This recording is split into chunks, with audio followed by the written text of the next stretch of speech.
जी का आरंभ किया, वो भी मंगलाचरण में किसी देवी देवता की स्तुति नहीं की। बात वही आ गई कि जिस प्रकार तुलसी बाबा ने रामचरितमानस में किसी देवी देवता की स्तुति नहीं की थी। क्यों? क्योंकि लोग कहेंगे कि ये हमारा ग्रंथ है, ये हमारा ग्रंथ है, हमारे लिए बनाया तो हमारा है, हमारे लिए बनाया, हमारे देवता का है तो हमारा है, हमारे इष्ट का है तो हमारा है। इसलिए महाराज ने सिर्फ सत्य स्वरूप उस परम ब्रह्म की वंदना की, किसी का नाम नहीं लिया है कि ये श्री कृष्ण की कथा है या राम की कथा है। उन्होंने तो अंतर भी नहीं किया।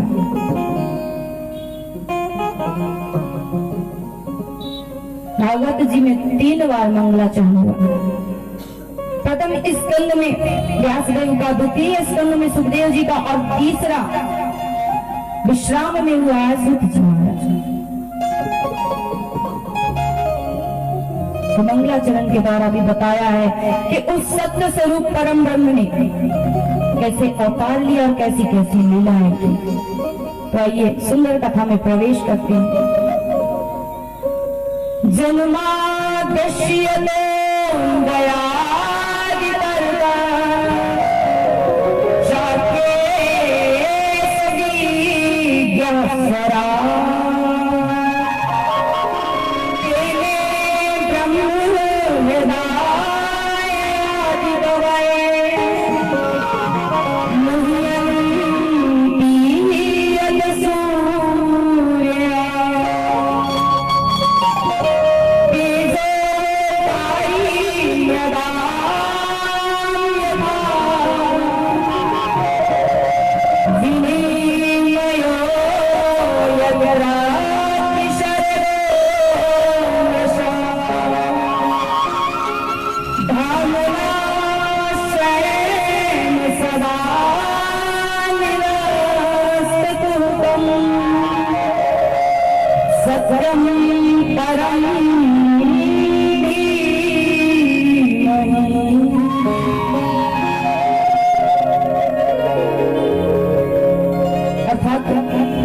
सत्यम परम धीमहि, उस सत्य स्वरूप परमात्मा की वंदना की जिसने अपने ही भक्तों की रक्षा के लिए कल्याण हेतु जन्म कहाँ लिया?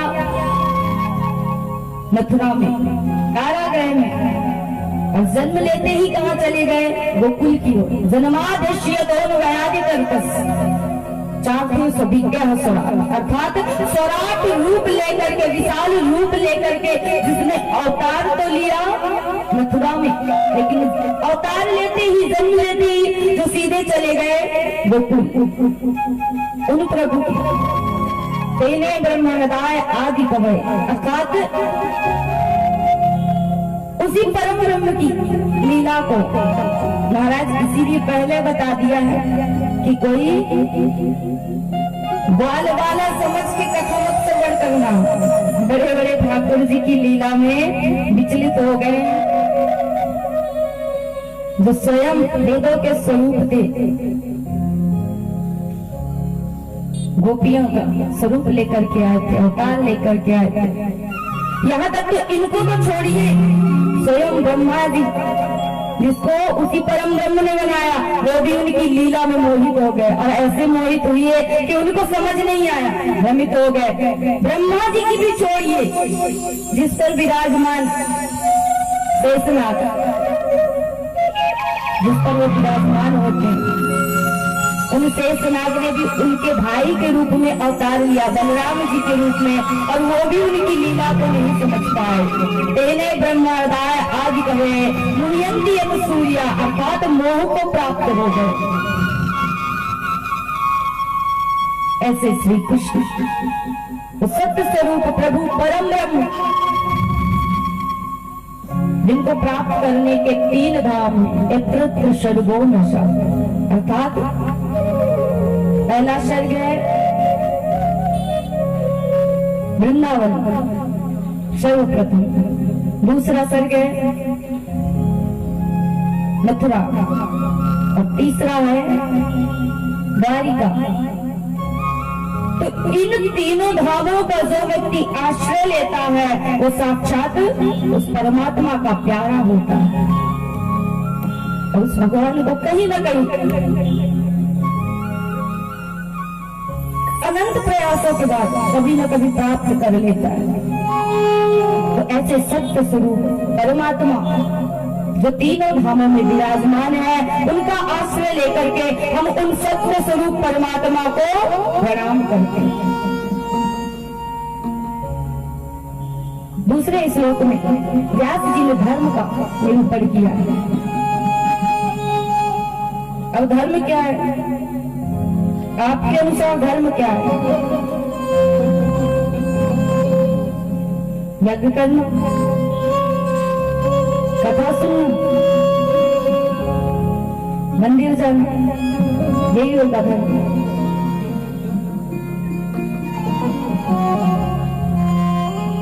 आप लोगों से प्रश्न कर रहे हैं, आपके अनुसार धर्म क्या है? धर्म की व्याख्या यदि आपसे कोई करने को बोले, आजकल के जो बच्चे होते हैं तो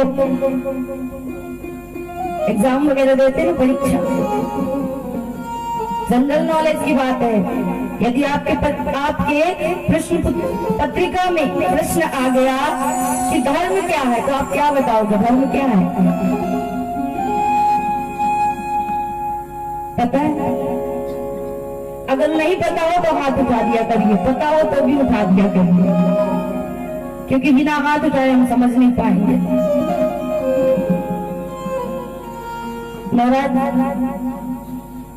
फिर हम कथा करेंगे तो कंजूस बोलेंगे, तो फिर उसमें भी आप लोगों को क्रोध आएगा कि देवी जी बार बार बोलती है, और बोलने पे आप लोग ही मजबूर करते हो। अब जब प्रश्न करें, जब कुछ पूछे, तो यदि नहीं बनता तो भी हाथ उठा दो, और बनता है तो भी हाथ उठा दो। उससे क्या है, हम समझ जाएंगे। नहीं बनता तो बता दिए, और बनता है, यदि आता है, पता है, तो फिर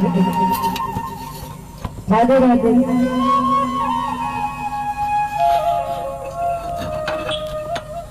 तो हमें पता है सबके मन में ये बात चल रही होगी कि आखिर धर्म होता क्या?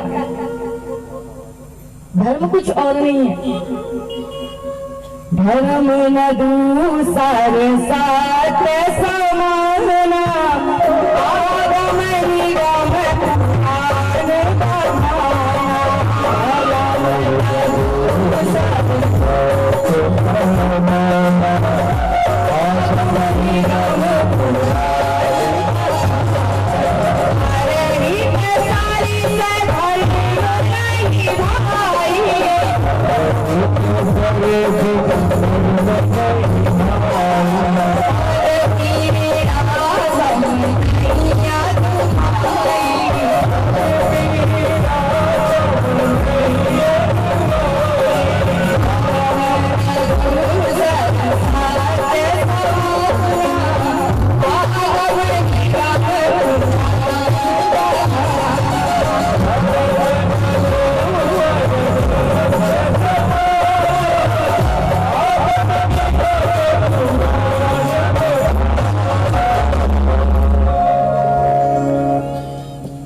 वेद पुराण भी कहते हैं। व्यास जी ने कहा है कि अष्टादश पुराणेषु व्यासस्य वचनद्वयम् परोपकारः पुण्याय पापाय परपीडनम्। अर्थात व्यास जी ने दो ही बातें कही है, दो ही बातों में सब कुछ सार है कि यदि पराये की पीड़ा नहीं समझी, इससे बड़ा कोई पाप नहीं है, और यदि पराये की पीड़ा को समझ लिया, इससे बड़ा कोई धर्म, इससे बड़ा कोई पुण्य नहीं है। तो सबसे बड़ा पुण्य का काम है दूसरे को दुख मत दीजिए, दूसरे के दुख को समझिए, उसकी पीड़ा को समझिए, ये सबसे बड़ा धर्म है। क्योंकि भगवान स्वयं कहते हैं, मुझे कुछ अर्पण करो या ना करो, यदि किसी के मुख पर तुम्हारी वजह से खुशी आती है तो समझ लेना कि तुम्हारी ना की हुई पूजा भी मैंने स्वीकार करी। तो सुंदर धर्म का निरूपण किया है। आगे व्यास जी कहते हैं, पुनः बात वही आई कि निगम कल्प तरोर कलितम फलम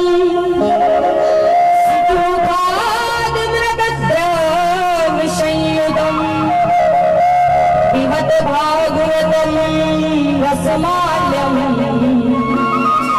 मुहुरहो रसिका विवादता।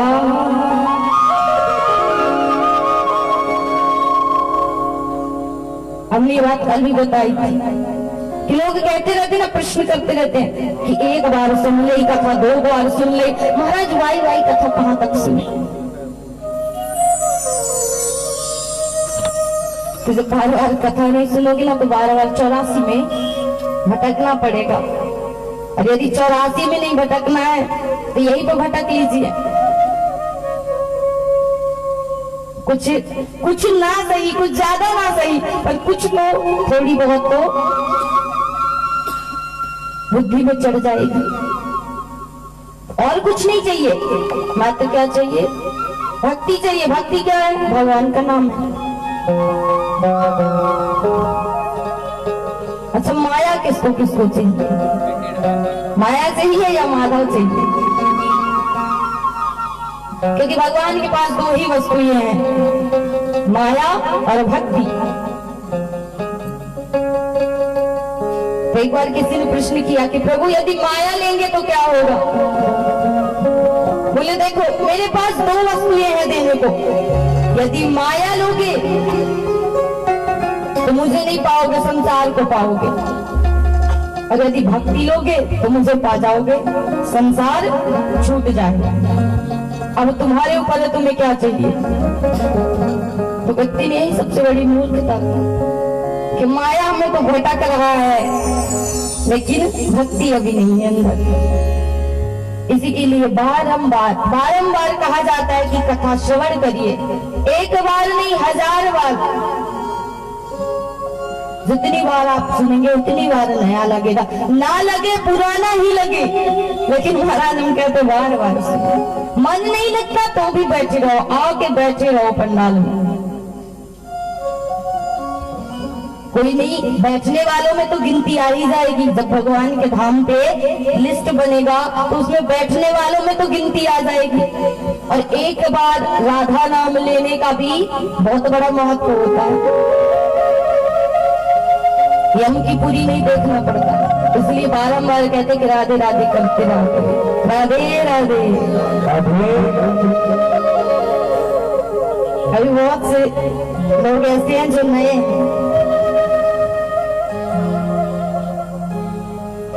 इसलिए जो जानते हैं ना, पड़ोसी उनके बैठे हुए हैं, वो उनको बता दें कि जब हम राधे राधे करेंगे तो राधे राधे करना।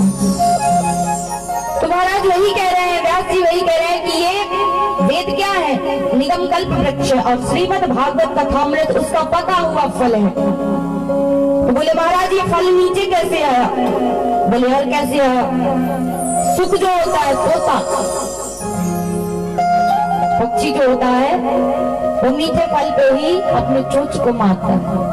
तो सुखदेव रूपी तोते के मुख लगने से ये फल नीचे आया और संपूर्ण सृष्टि को ये फल आज अपने आप में शराबोर कर।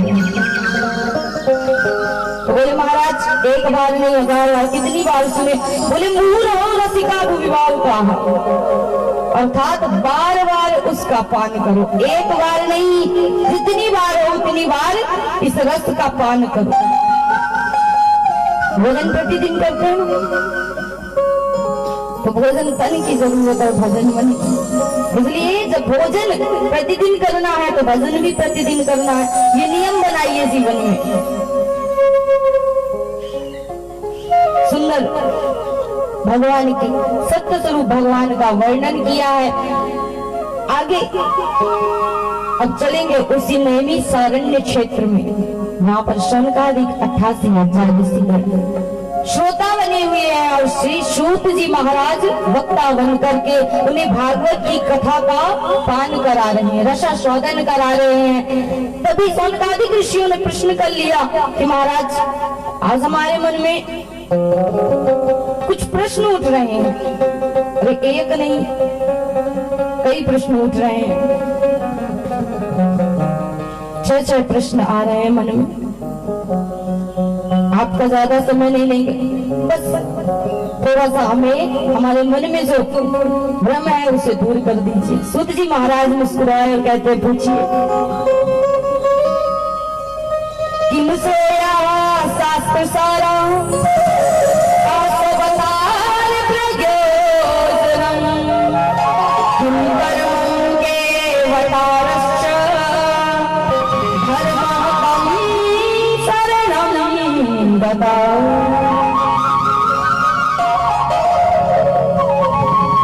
बोले महाराज हमारे मन में 6 प्रश्न। किनु श्रेया अर्थात मानव के लिए सबसे बड़ा साधन क्या है, श्रेय क्या है? जीव मात्र को ऐसा क्या करना चाहिए कि प्रभु की प्राप्ति हो जाए? हमारा दूसरा प्रश्न, शास्त्रों का सार क्या है? समाज में वेद पुराण बहुत है, लेकिन ऐसा कुछ बताइए कि जिससे कलयुग में लोगों का कल्याण हो सके, उसका सार हमें बताइए। क्योंकि कहते हैं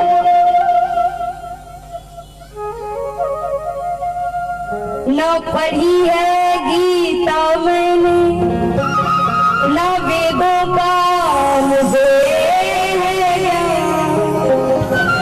जब से मैंने जाना है एक तू ही मेरा भगवान।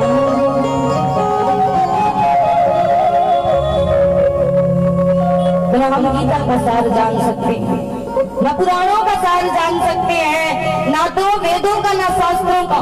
तो महाराज कुछ ऐसा बताइए कि जिसमें प्राणी मात्र का कल्याण हो सके। तीसरा प्रश्न लेते, ऐसी कौन सी आवश्यकता आ जाती है कि भगवान अवतार लेते? चौथा प्रश्न हमारा यह है कि मानव मात्र का कल्याण कैसे संभव है? ऐसा कौन सा प्रयास करे तो जिससे मानव का कल्याण हो सके और सारी मुश्किलें समाप्त हो जाए। पांचवा प्रश्न हमारा है,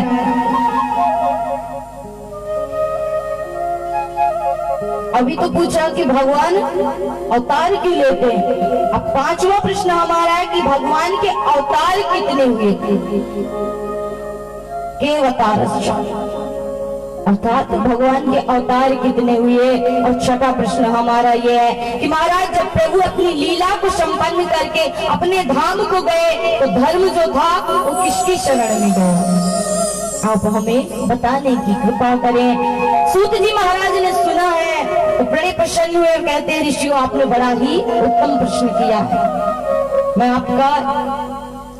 आपके जो प्रश्न हैं इनके उत्तर दूंगा, लेकिन उससे पहले मैं अपने गुरुदेव तुल्य श्री सुखदेव जी महाराज के चरणों में प्रणाम करना चाहता हूँ, उनका मंगलाचरण करना चाहता हूँ, वंदन करना चाहता हूँ। ऐसे सुखदेव जी महाराज जो बचपन से ही विरक्त हुए, जन्म लेते ही दूसरे वन की ओर चले गए। एक बार क्या होता है, गोलोक धाम में राधा रानी की गोद में सुंदर एक छोटा सा सुख पक्षी खेल रहा होता है। राधा रानी ने देखा और कहा कि बेटा ऐसा करो, सृष्टि में कलयुग का आरंभ होने वाला है, तो तुम जाओ और जन जन में भागवत का प्रचार प्रसार करो। तो जो छोटा सा पक्षी होता है, सुखदेव जी कहते हैं कि माता मैं पृथ्वी पर नहीं जाऊंगा। क्यों नहीं जाऊंगा? क्योंकि इस पृथ्वी पर जो व्यक्ति आता है उसको माया जकड़ लेती है, और माया जकड़ ली तो फिर जो आपके नाम की 2-4 माला जपता हूँ वो भी छूट जाएगी। तो राधा जी ने कहा कि देखो बेटा तुम जाओ, तुम पर माया का कोई असर नहीं होगा। वही सुखदेव जी महाराज राधा रानी से आशीर्वाद लेकर के सीधे एक सुख पक्षी और पक्षड़ी के गर्भ में आए, एक अंडे के रूप में। कहां पर आए? कैलाश पर्वत पर। और कैलाश पर्वत पर निवास करते हैं। अब ये तो पता होगा कि कैलाश पर्वत पर कौन निवास करते हैं। बोले बाबा। अब नारद जी बड़े परेशान हैं। नारद जी क्या करते हैं? नारद जी यदि घर बनाते हैं तो कभी कभी बिगाड़ते भी। नारद जी ऐसा काम करते हैं। सोच रहे हैं कि ब्रह्मा जी और उनकी पत्नी में झगड़ा करवा दिया, विष्णु जी और उनकी पत्नी में भी झगड़ा करवा दिया, अब कौन बचे हैं? बोले बाबा। तो चलो यहाँ भी अपना काम करते हैं, क्योंकि ये लीला बन रही है, पूरा स्वरूप बन रहा है। नारद जी को पता है कि जब तक सुखदेव जी अवतार लेकर के नहीं आएंगे, जन्म लेकर के नहीं आएंगे इस धराधाम में, तब तक श्रीमद् भागवत का प्रचार प्रसार कैसे होगा, ये कथा लोगों तक पहुंचेगी कैसे? इसलिए उनका जन्म लेना अति आवश्यक है। तो चलो कोई ऐसी लीला करते हैं कि सुखदेव जी का जन्म हो जाए। सीधे पहुंचे कैलाश पर्वत। भगवान जी तो बैठे थे अपनी भजन संध्या में, समाधि में लीन थे। उधर गुफा में पार्वती जी अकेली। नारद जी आए, आकर के प्रणाम किया। माता ने जैसे ही देखा तो आसन दिया, सुंदर जलपान करा और कहते कहिए नारद जी कैसे आना हुआ? आपका तो आजकल पता नहीं चलता, कहाँ रहते हैं? बोले माता जी क्या बताऊं, आजकल मैं कहीं आता जाता नहीं। क्यों? क्योंकि लोगों की अपनी सोच कैसी हो गई, प्रवृत्ति कैसी हो गई है, सब स्वार्थी है। सुर नर मुनि सब की यह रीति, सौरत लाग करहीं सब प्रीति। सबकी प्रीत अब स्वार्थी है गई, अपना मतलब है तो ही आपसे बात करेंगे, नहीं तो बात नहीं करेंगे। तो ऐसे में किसी के यहाँ क्या आना जाना।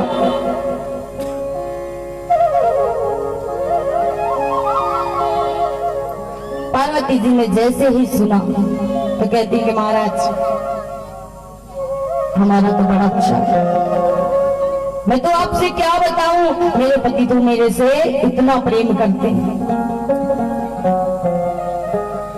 मैं आपसे क्या बताऊं। बोले माता आपका तो जैसा भी है ठीक है, आपके पति आपसे प्रेम करते, लेकिन लोगों के बीच अब प्रेम रहा कहाँ? अब किसी के पास कोई प्रेम नहीं है, सिर्फ स्वार्थ का मतलब का रिश्ता नाता है। पार्वती जी ने कहा कि हमारा तो अच्छा है। अब नारद जी यहीं से आरंभ करते हैं अपनी लीला।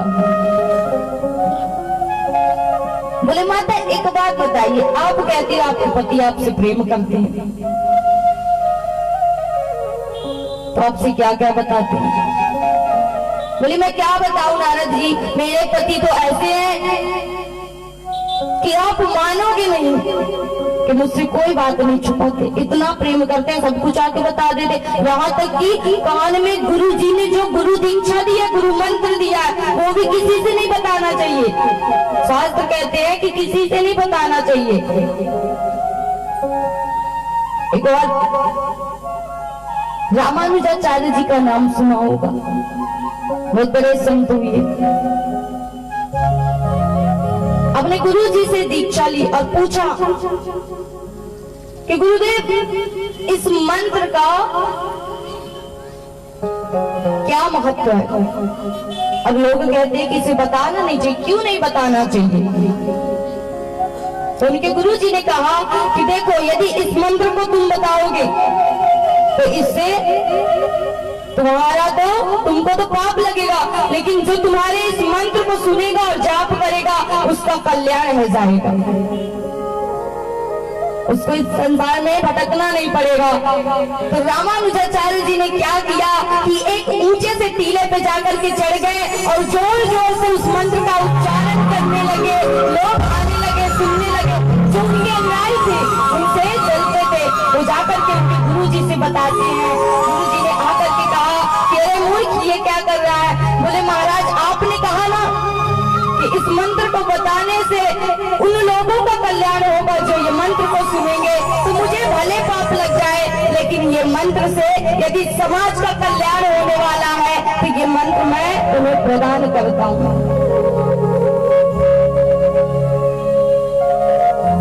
तो बात वहीं आ गई ना, क्या आपका समय स्वार्थी है क्या है? लोग आप बताओ, यदि आपके गुरुजी आपको गुरु दीक्षा देते हैं, आप बताओगे? नहीं बताओगे? है क्या ना स्वार्थ? बोले महाराज मैं क्या बताऊं कि मेरे पति देव तो मुझसे इतना प्रेम करते हैं कि जो कुछ भी, यहाँ तक कि उनकी समाधि में जिस भगवान की, उनकी हृदय में जिस भगवान की, जिस प्रभु की छवि आती है वो भी वो आकर के मुझे बता देते हैं। नारद जी ने कहा माता जी तब तो ठीक है, लेकिन ये बताओ आज तक ये बात बताई कि गले में जो मुंडों की माला पहने रहते वो किसकी है? बोले और सब तो बढ़िया है नारद जी, लेकिन ये बात तो आज तक बताई नहीं। बोले तब काय का प्रेम करते हैं? कुछ प्रेम ना करे, जो तो बस दिखावा करे। अब पार्वती जी तो क्रोधित है, नारद जी समझ गए हमारा काम है क्या? बोले माता जी हम चलते हैं, हमारा काम है क्या? अब आप जानो और भोले बाबा जानो। नारद जी चले गए। नारद जी के जाते ही माता जी चली गई कोप भवन में, सुंदर वस्त्रों को त्याग दिया, मलिन वस्त्र धारण कर लिया और क्रोधित होकर के बैठ गई। जाते जाते नारद जी ने कहा कि बाबा आश्रम में पधारिएगा, माता जी ने बुलाया है। बोले नारद जी आप पधारे हो तो माता जी तो क्या पिताजी भी बुलाएंगे। बोले बाबा आए, आकर के देखा कि माता जी तो कोप भवन में बैठी हुई। भोलेनाथ समझ गए नारद जी गड़बड़ कर गए, आकर के मना रहे, देवी बताओ तो सही क्या हुआ? बोले रहने दीजिए, आप तो काले के काले ही हो, अंदर से भी काले और बाहर से भी काले। बोले ऐसा क्या किया है तो आप हमें कपटी और काला बोल रही हो? बोले ऐसा क्या नहीं किया आपने?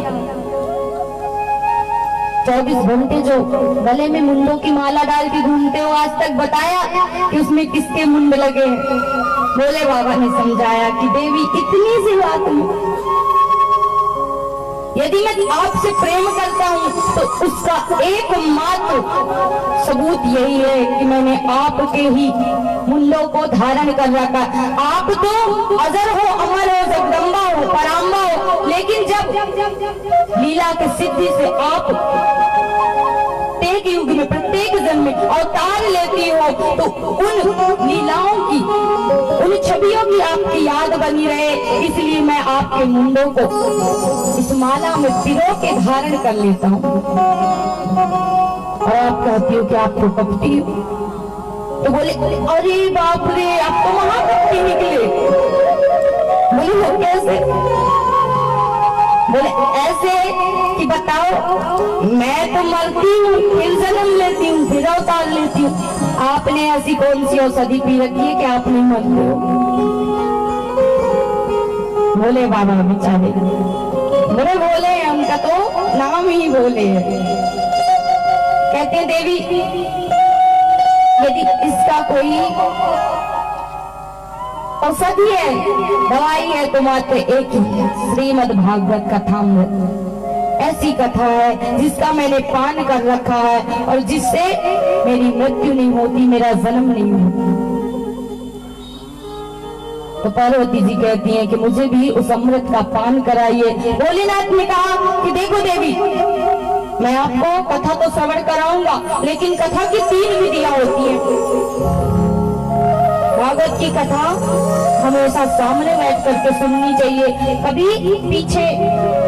और जो लोग बाहर खड़े होते हैं उनको वहां से कथा सुनने में पाप लगता है, और जो घर से सुनते हैं उनको महापाप लगता है। जो साउंड लगा रहता है ना, इसका फायदा उठाते हैं दूर बैठे हुए घर में कि आना जाना ना पड़े, यहीं से श्रवण है जाती है। महाराज हम गाय को जाए, हमारा तो बगल में घर है, यहीं से श्रवण कर लेंगे। उनको महापाप लगता है। दूसरी बात हमने आपको पहले भी बता चुका है कि कथा जब हो तो बीच में उठना नहीं चाहिए, व्यर्थ की बातें नहीं करनी चाहिए। आरती जब आप आरंभ करते हो कथा तो आरती करते हो, उसी प्रकार जब कथा विश्राम रह जाती है तो जब आरती रह जाए उसी के बाद प्रसाद लेकर के ही घर को जाना चाहिए। मात्र 3 घंटे ही तो कथा चलती है। जो कुछ भी काम बिगड़ना है बिगड़ जाए, लेकिन कभी कथा में बीच में उठना नहीं चाहिए, उसका भी पाप लगता है। तीसरी बात कल हमने बता दी थी कि कथा में सोना नहीं चाहिए, उसमें भी बहुत घाटा है जाता है। जीव जंतु घूमते रहते हैं, किसी किसी की आदत होती है मुंह खोल करके सोना, मान लीजिए कुछ है गया तो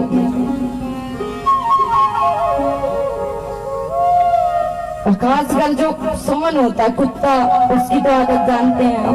इसलिए कथा में सोना नहीं चाहिए, सोने को इसीलिए मना किया गया। तो देवी मैं जब कथा करूंगा मेरी आंखें बंद होगी तो मुझे पता कैसे चलेगा कि आप कथा सुन रही हो नहीं सुन रही हो। इसलिए आप ओम ओम का उच्चारण करती रहे। कथा आरंभ हुई, कोई नहीं है, सिर्फ वक्ता बने हैं भोलेनाथ और श्रोता बनी है पार्वती जी। पीछे वो अंडा पड़ा हुआ है,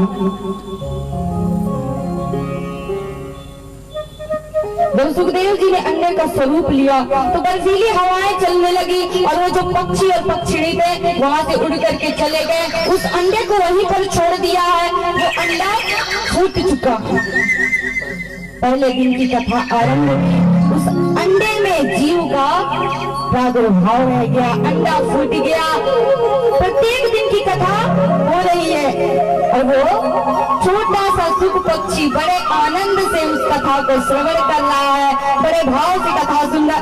जब प्रभु अपनी लीला को संपन्न करके स्वधाम को गमन करने वाले हैं, उद्धव जी से जब उनको मिलना होता है, यही प्रसंग चल रहा होता है तो पार्वती जी को तो तीसरी बात रह गई, सोना आ गया, नींद लग गई।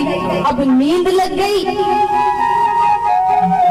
तो ओम ओम कौन करे, और ओम ओम नहीं होगा तो कथा बंद रह जाएगी। कथा बंद रह जाएगी तो जो कथा में भाव लगाते हैं, मन को लगाते हैं, वो मन नहीं लगा पाएंगे। अब समस्या ये आ गई, बोले आप कहा करें, तो तोते ने क्या किया कि सुंदर स्वयं ओम ओम का उच्चारण करने लगा। जैसे ही सप्तम दिवस की कथा विश्राम हुई और जोर का जयकारा लगा, बोलिए बाले कृष्ण लाल की। पार्वती जी की नींद टूटी। बोले महाराज फिर क्या हुआ, उद्धव ने क्या कहा? बोले उद्धव ने क्या कहा देवी, कथा तो विश्राम रह गई, आप बोले उद्धव ने क्या कहा? बोले यदि कथा विश्राम रह गई तो आपने कथा नहीं सुनी? बोले नहीं मैंने तो कथा नहीं सुनी। बोले फिर किसने सुनी? बोले मुझे क्या पता किसने सुनी। पीछे देखा वो सुंदर सा तोता खुदक खुदक कर नाच नाच के भगवान का नाम उच्चारण कर रहा है और सुंदर कथा को श्रवण कर रहा है।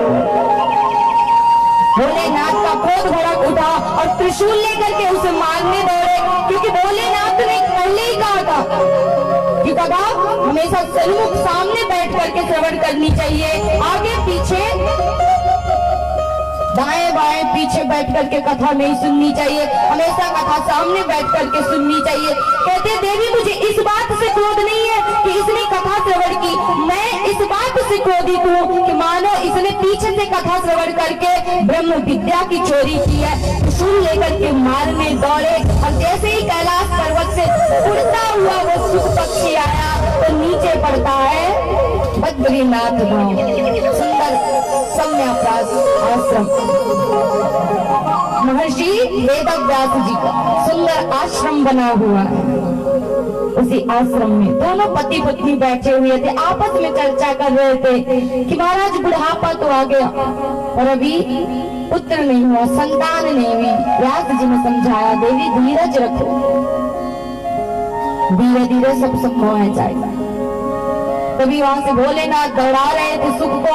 जैसे ही विद्या देवी ने उबासी ली कि वो सुख सीधे उनके मुख से होता हुआ गर्भ में पधार गया।